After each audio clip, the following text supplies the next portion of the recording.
वंदे मातरम मित्रों। एक शिक्षक किसी व्यक्ति का निर्माण और किसी का विनाश दोनों शिक्षक के अंदर समाहित होता है। एक अच्छा शिक्षक चाहे तो व्यक्ति, समाज और उस क्षेत्र का अच्छा निर्माण कर सकता है, उसे आगे बढ़ाने की दिशा में मार्गदर्शित कर सकता है। और वहीं कोई शिक्षक गलत आचरण का है तो उस समाज का विनाश, उसको खत्म और समाप्त कर सकता है। तो साथियों, अभी हाल ही में राजस्थान सरकार के शिक्षा मंत्री ने शिक्षा के क्षेत्र में एक निर्णय लिया है। तो उस विषय पर आज की हमारी ये वीडियो होने वाली है। उससे पूर्व आप सभी से ये आग्रह, जो अभी तक चैनल पर नए हैं, चैनल को सब्सक्राइब, वीडियो को लाइक शेयर करें। तो साथियों, भारत माता की जय बोलते हुए आज का वीडियो और विषय प्रारंभ करते हैं। मित्रों, राजस्थान की भजन लाल जी की सरकार में शिक्षा मंत्री मदन जी दिलावर ने हाल ही में एक कार्यक्रम में एक बयान दिया है।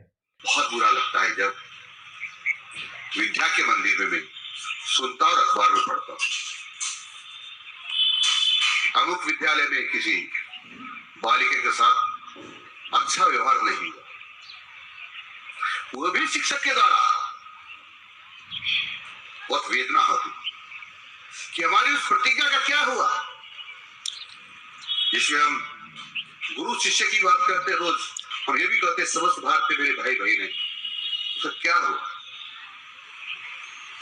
गुरु यदि किसी के साथ इस प्रकार का अपने शिष्य और शिष्य के साथ व्यवहार करेगा तो काय का शिक्षक है? मैं आप सबके माध्यम से पूरे प्रदेश के लोगों से आग्रह कर रहा हूं कि मैं ऐसे किसी व्यक्ति को नहीं छोड़ूंगा जो इस प्रकार का व्यवहार करता पाया जाएगा, तो मैं निलंबित करने के बाद उसको बर्खास्त तक करूंगा और उसकी जितनी भी संपत्तियां हैं उस पर बुलडोजर चलाऊंगा। जिसमें उन्होंने साफ शब्दों में कहा है कि अगर कोई शिक्षक गलत आचरण, गलत कृत्य में लिप्त पाया जाता है तो उसके ऊपर कठोर कार्रवाई तो होगी सही, साथ में उसकी संपत्ति पर भी बुलडोजर चलेगा। और अगर कोई अधिकारी उस गलत आचरण वाले शिक्षक की पैरवी करेगा, उसकी बात का समर्थन करेगा, तो उस पर भी कठोर कार्रवाई होगी।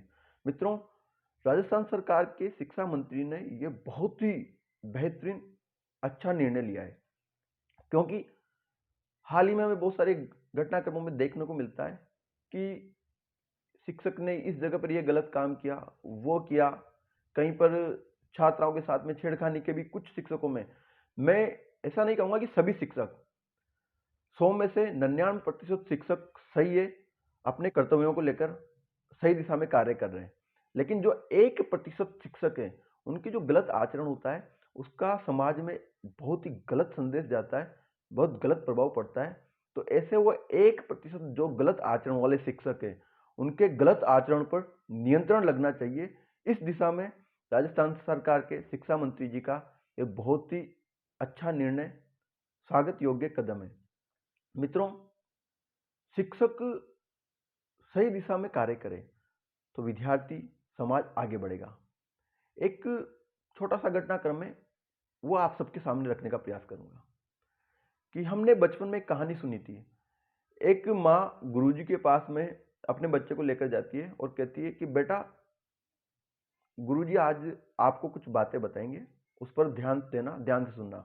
और माँ गुरुजी से कहती है कि गुरुजी, मेरा बेटा मीठा बहुत खाता है और उससे इसको स्वास्थ्य को नुकसान होने का मुझे डर है, आशंका है, तो आप इसको सही बात बताओ और सही दिशा में प्रेरित करो, समझाओ। तब वो गुरुजी कहते हैं कि माताजी, आप अपने बच्चे को 7 दिन बाद लेके आना। माताजी का ठीक है। 7 दिन बाद गुरुजी को ऐसा गुरु मंत्र देंगे जिससे ये मीठा खाना छोड़ देगा। तब माता 7 दिन बाद पुनः बच्चे को गुरु के पास लेके आती है। तब गुरुजी कहते हैं कि बेटा, अगर तुम मीठा ज़्यादा खाओगे तो तुम्हारा मधुमेह का बीमारी हो जाएगी, तुम बहुत बीमार पड़ जाओगे और तुम्हारे स्वास्थ्य को बहुत अधिक नुकसान होगा। तुम चाहते हो कि अब तुम्हारा स्वास्थ्य ठीक रहे, अच्छा रहे, तो तुम्हें मीठा खाना छोड़ना होगा। बच्चे को गुरुजी की वो बात लगती है और मन में लगने के बाद में बच्चा निर्णय लेता है कि मैं मीठा नहीं खाऊंगा, बिल्कुल ना मात्रा कम खाऊंगा। माता ने बाद में गुरुजी से आकर पूछा कि गुरुजी ये बात तो इतनी सी बात की मीठा नहीं खाना इससे बीमार पड़ जाओगे, ये बात तो आप 7 दिन पहले भी बोल सकते थे, आपने मुझे इसके लिए 7 दिन बाद क्यों बुलाया? तब गुरुजी ने बताया कि उस समय पर मुझे खुद को भी मीठा अधिक खाने की आदत थी और अगर उस समय पर मैं आपके बच्चे को समझाने की प्रयास करता, तो भी मैं पूरे मन के साथ में और उतनी कठोरता से, पूरी निष्ठा के साथ में वो विषय नहीं बोल सकता था, क्योंकि उस समय पर मैं भी उस चीज़ का आदी था। इसलिए मैंने 7 दिन बाद बुलाया। 7 दिन के अंदर मैंने अपनी उस गलत आदत को, मीठे खाने की आदत को पहले स्वयं ने छोड़ा, उसके बाद में मैंने पूरे मन से, पूरी कठोरता से आपके बच्चे को समझाया और उसको बात समझ में भी आई और उसमें सुधार हुआ। लेकिन वर्तमान में परिदृश्य अलग होता दिख रहा है। एक स्थान पर शिक्षक मुझे मिले, उनसे मेरी बातचीत हुई। मैंने कहा गुरुजी आप क्या कर रहे हो ये? तब गुरुजी ने कहा कि कुछ नहीं, चलता है सब ये तो बाहर तो। मैंने कहा आप अंदर बच्चे को क्या समझाते हो? कि यही कि बेटा तंबाकू नहीं खाना चाहिए, बीड़ी सिगरेट नहीं पीना चाहिए, गलत होती है, शराब नहीं पीना चाहिए, शराब का सेवन नहीं करना चाहिए, स्वास्थ्य के लिए हानिकारक होता है। मैंने कहा तो फिर आप चाय की थड़ी पर खड़े होकर पाउच खा रहे हो, सिगरेट पी रहे हो, इसके बच्चे पर क्या असर पड़ेगा? अगर कोई बच्चा देखेगा ये तो हमारे गुरुजी है। तो कि नहीं भाई मैं तो कहता हूँ कि गुरु कहे सो करो, गुरु करे सो मत करो। तो मैं कहता हूँ कि भाई गुरुजी मैंने जो कहा वो आप करो, मैं जो करता हूँ वो मत करो। मैंने कहा आप एक बार अपने मन पर, अपने अंतरात्मा से ये पूछिए कि आप जो गलत करते, जो गलत शौक आप कर रहे हो, लेकिन वो बच्चा नहीं करना चाहिए, इसको कितने मन से और कितने अंतरात्मा से आप कह पाते होंगे और बच्चा उसको कितने इससे स्वीकार करेगा कि नहीं नहीं मान लेगा मैंने कहा है, और नहीं मानेगा तो बाकी वो उसकी हो जाने। तो देखने को मिलता है कि पहले के समय के गुरु और अभी के गुरु में क्या अंतर है। मित्रों, गुरु कहे सो करें, गुरु करे सो ना करें, ये केवल एक कहने की बात है। एक गुरु भी गलत करते कर रहा है और बच्चे को जब उस गलत करते से रोकने के लिए कहेगा ना, तो पूरे मन से नहीं कह पाएगा, उतनी कठोरता से, उतनी प्रबलता से नहीं कह पाएगा। और अगर कोई गुरु सही है तो वो ठोक कर कहेगा, पूरे मन से कहेगा कि देखो भाई मैं हूं, मैं भी कभी कोई गलत करते नहीं करता, गलत पाउच, सिगरेट, तंबाकू, शराब का सेवन नहीं करता और मैं स्वस्थ हूँ, ठीक हूँ। और आपको भी अगर इतना ही स्वस्थ ठीक रहना है तो फिर ये गलत करते नहीं करना चाहिए। लेकिन अगर कोई गुरु गलत शो करता है तो फिर वो पूरे मन से बच्चे को नहीं कह पाएगा, वो ऊपर के मन से कहेगा, वो औपचारिकता रहेगी और बच्चे भी तो देखेंगे कि अच्छा अपने गुरुजी तो ज्ञान दे रहे हैं, फालतू का ज्ञान दे रहे हैं। आजकल के बच्चे बहुत एडवांस है, फालतू का ज्ञान दे रहे हैं और गुरुजी को भी तो कुछ अच्छा लगता होगा, कुछ फायदा होता होगा, इसलिए ये शो कर रहे हैं, अपने को भी करना है। तो कुल मिला के वापिस अपने मूल विषय पर आता हूँ कि राजस्थान सरकार ने जो ये निर्णय लिया है, शिक्षा मंत्री जी ने लिया है, स्वागत योग्य है।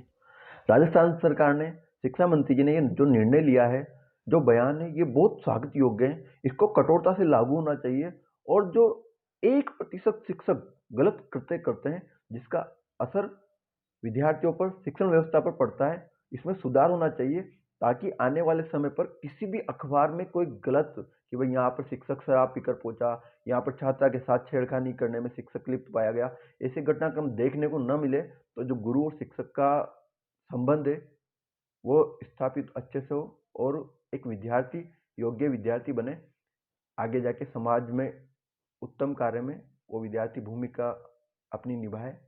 साथियों, आज का जो विषय है वो मैंने अपनी पूरे जानकारी, जो शिक्षा मंत्री जी का जो स्टेटमेंट था और अपनी स्वयं का जो अनुभव और जानकारी है उसके साथ में आपके मध्य में रखने का प्रयास किया है। विश्वास है वीडियो अच्छा लगा होगा।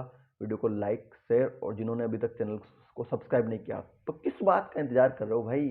क्या पार्टी दूं क्या सब्सक्राइब करने के लिए? वो भी दे देंगे। आप चैनल को सब्सक्राइब कीजिए ताकि समय समय पर आपको इसी प्रकार की जानकारी भरी और किसी भी विषय का विश्लेषणात्मक जानकारी, अनुभव वाली वीडियो आपको देखने को मिले। वंदे मातरम। भारत माता की जय।